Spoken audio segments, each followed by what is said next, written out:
Surat terakhir dari makhluk halus pemesan santet Banyuwangi.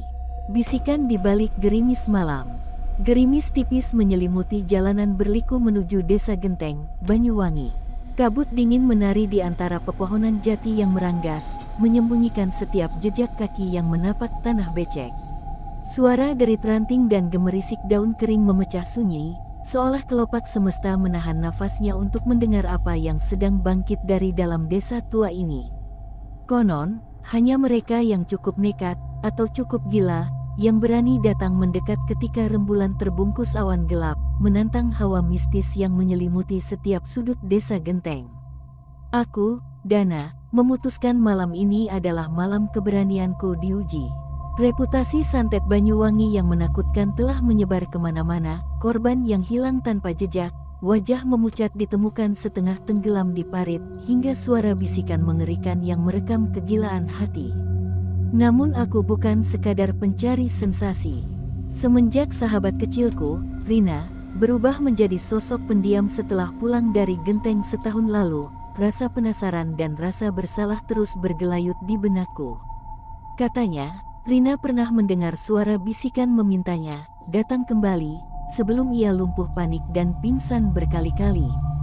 Malam ini aku menepikan sepeda motor di tanjakan terakhir sebelum gapura kayu lapuk bertuliskan, "Selamat datang di Desa Genteng."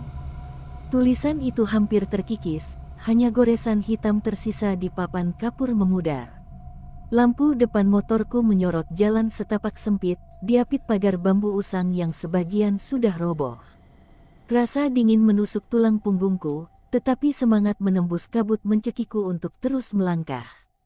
Langkah kakiku berdebu basah, menimbulkan goresan suara yang terdengar lebih keras di kesunyian. Seiring langkahku semakin jauh memasuki desa, kutangkap sosok siluet di balik jendela rumah panggung beranjak. Sekilas aku melihat bayangan putih melayang, rambut tergerai menutupi wajah, seolah menatap luruh ke arahku. Aku menahan napas. Denyut jantung bergemuruh. Ketika aku menyalakan senter kecil untuk menyorot ke balik jendela, bayangan itu hilang tanpa suara. Namun, terdengar desahan lirih. "Lebih besar dari, mengapa kau datang, manusia durjana?" Suara itu tak sekadar datang dari satu arah. Ia bergema, terbalik, dan memantul di antara dinding-dinding kayu tua.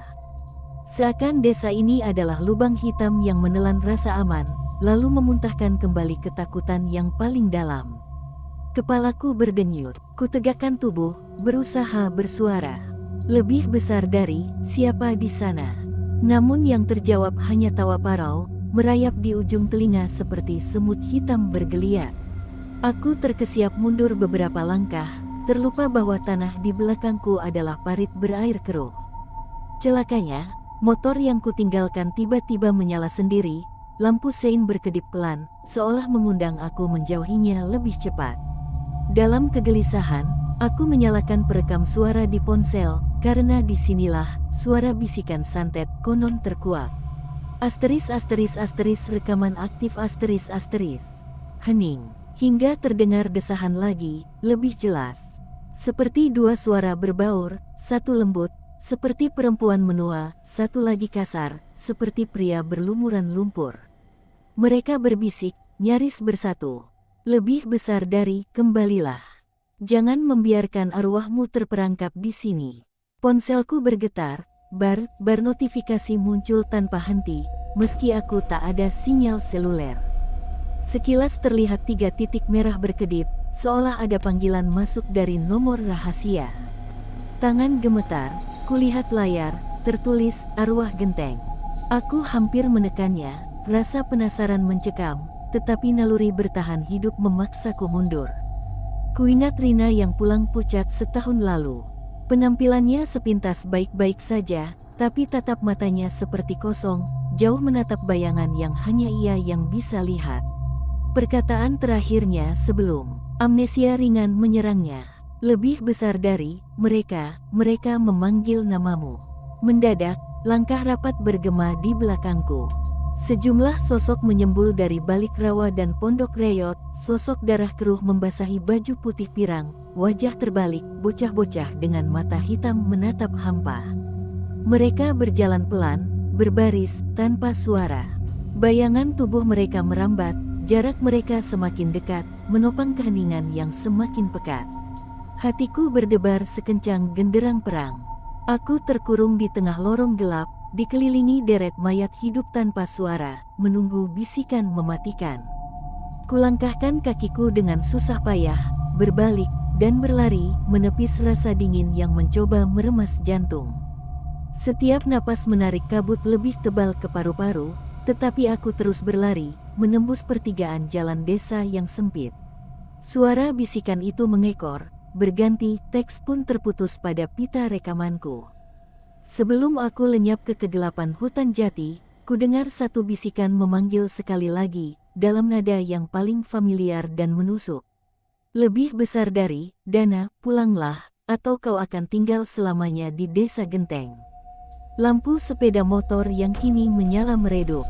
Aku menemukan ponselku mati total, rekaman terhenti tepat saat bisikan itu pecah. Dalam kegelapan, wajah mereka tampak di permukaan air parit, menatapku dengan senyum kering kerontang, lantang tanpa suara, menunggu. Bayangan di sumur tua. Pagi belum benar-benar datang ketika aku terbangun di atas hamparan daun jati kering. Hujan semalam berubah menjadi embun dingin yang menetes dari ranting, menyalin alunan ritmis lamat-lamat. Jantungku masih berdegup kencang, keringat dingin mengering di dahiku. Saat kulihat sekeliling, tidak ada lagi barisan mayat hidup atau sosok bocah berkabut, hanya kabut putih yang menutup semesta hutan Genteng. Kugenggam ponsel yang basah, tapi masih kosong, baterai habis, sinyal tiada. Aku teringat sepenggal bisikan terakhir, suaranya mengendap di bayang pikiranku. Dengan satu tujuan, aku melangkah menembus rerimbunan pohon, berharap menemukan jalan setapak menuju desa. Namun alih-alih jalan, aku menemukan bangunan runtuh, sebuah sumur tua berpagar bambu rapuh. Batang kayu penutup sumur itu terkoyak seolah ada sesuatu mendesak keluar. Lambat aku dekati. Bau tanah lembab dan aroma dupa setengah hangus menyergap indera penciumanku. Di tepi sumur, terdapat serpihan kayu dan potongan kain kafan, bekas ritual yang tak selesai. Saat kulatihkan lampu senter ke dalam sumur, air hitam pekat terpantul samar cahaya, seperti malam yang menganga. Desas-desus penduduk setempat bercerita bahwa siapapun yang melihat pantulan sumur pada malam gelap akan terhisap dalam petak waktu antar dunia. Kini aku berdiri tepat di ambang batas itu. Sekali lagi, aku mendengar suara.